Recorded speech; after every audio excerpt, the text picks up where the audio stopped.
නිර්මල කන්නෙමරිය මෑණියන්ගේ නමට කැප කර ඇති මෙම කටුනායක අප ස්වාමිදූගේ සිද්ධස්ථානයේ අභිනවයෙන් ප්‍රතිසංස්කරණය කර ඇති දර්ශන දෙව් මැදුර විශේෂ දෙව් මැදුරක්. මේ ඇති විශේෂත්වය කුමක්ද?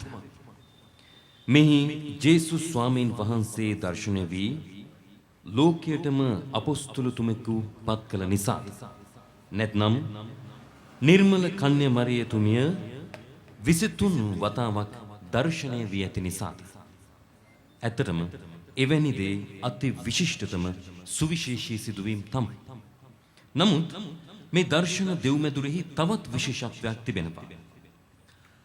ලෝපුරා මේ වන විට ඉදිකර ඇති දෙව්මැදුරු ලක්ෂ ගණනක් තිබෙනවා. සමහර විට කෝටි ගණනක් ඇති. ඒ අතරින් 14ක් වැනි දෙව්මැදුරු කීපයක් හැරෙන්නට අනෙක් ඒවා සියල්ලම මිනිසුන් විසින් දෙව්මැදුරක් සෑදී යුතුයයි සිතා මිනිසුන් විසින්ම ඒ සඳහා සුදුසු ඉඩමක් තෝරාගෙන එම ස්ථානයේ දෙව්මැදුරක් නිර්මාණය කර තිබෙනවා. මිනිසුන් විසින්ම තීරණය කර සාධන ලැබූ ඒවා. නමුත් මේ ලෝකයේ තුල දෙව්මැදුරු පහක් නිර්මල කන්‍ය මරියතුමියගේ ඉල්ලීම නිසා එතුමිය පැවසූ ස්ථානවල ඉදිකර තිබෙනවා. ඒ දෙව්මැදුරු පහ ඇත්තේ කොහේදයි මම ඔබට කියන්න. වර්ෂ 1858 මාර්තු 2 වෙනිදා ප්‍රංශයේ ලූර්දුහි බර්නදෙත් නැමැති දැරියට දර්ශනය වූ මරියතුමී එම දර්ශනය සිදු වූ ස්ථානයේ දෙව්මැදුරක් ඉදිකරන ලෙස ඉල්ලීමක් කළා.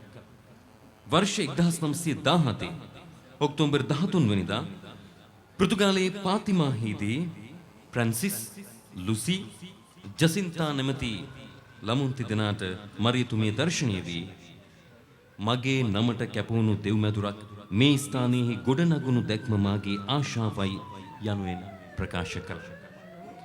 වර්ෂ 1932 නොවැම්බර් 29 වෙනිදා බෙල්ජියමේ බෝරෙන්හිදී පර්නන්, ගිල්බර්ට් වොයිෂින්, අන්ද්‍රි ගිල්බර්ට් ඩෙගින්බර්ග් සහ ඇල්බර්ට් වොයිෂින් යන ළමුන් පස් දෙනාට මරියතුමිය දර්ශනය වී ශාන්ත පරිසරයක වන්දනීය පූජනීය දෙව්මැදුරක් තනා දෙන ලෙස ඉල්ලීමක් කළා.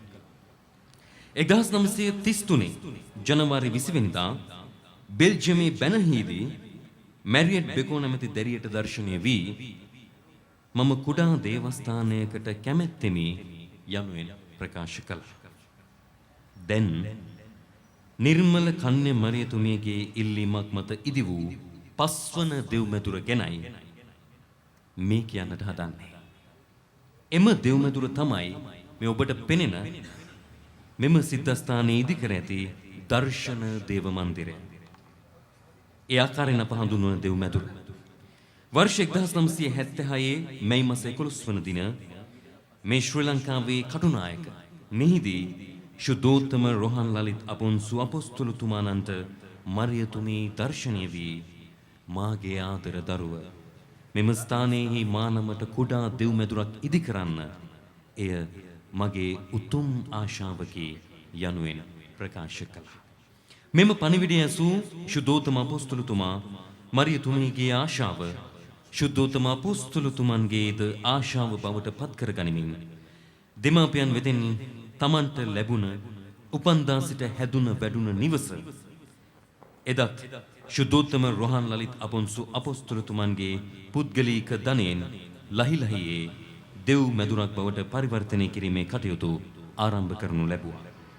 එහි ප්‍රතිඵලයක් වශයෙන් වර්ෂ 1976 දෙසැම්බර් මාස 6 වෙනි දින උදේ කටුනායක අප ස්වාමිදූගේ දෙව්මැදුර ශුද්ධෝත්තම රෝහන් ලලිත් අපොන්සු අපොස්තුලතුමාණන් වහන්සේගේ සුරතින් අභිෂේක කර මරියෝත්තමාවන් කටුනායක අප ස්වාමිදූ වශයෙන් ප්‍රකාශයට පත් කර දෙව්මව් ප්‍රතිමාවට උන්වහන්සේගේම සුරතින් රන් ඔටනු පළඳවනු ලැබුවා.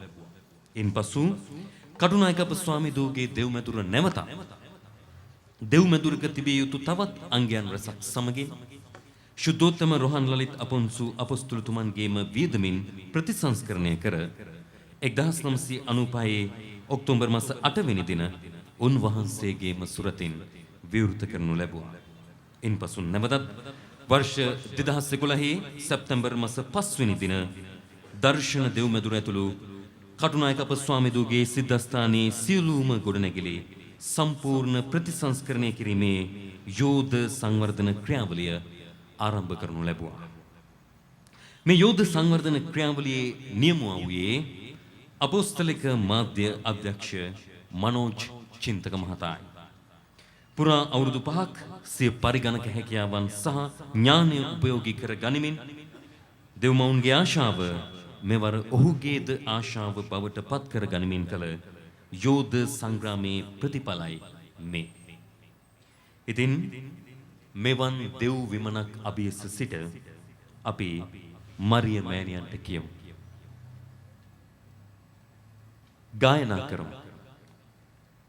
නෙළුම් පිපීලා පෙති විසිරීලා ජලය සුවඳ වෙන්නා මමත් මලක් නම් පිපී සුවඳදී ඔබ ළඟ පරවෙන්නා කියලා. මේ බව ගීයෙන් ඉදිරිපත් කරන්නට සාදර ඇරයුම ශ්‍රී ලංකා යුද හමුදා තූර්ය වාදක කණ්ඩායමට.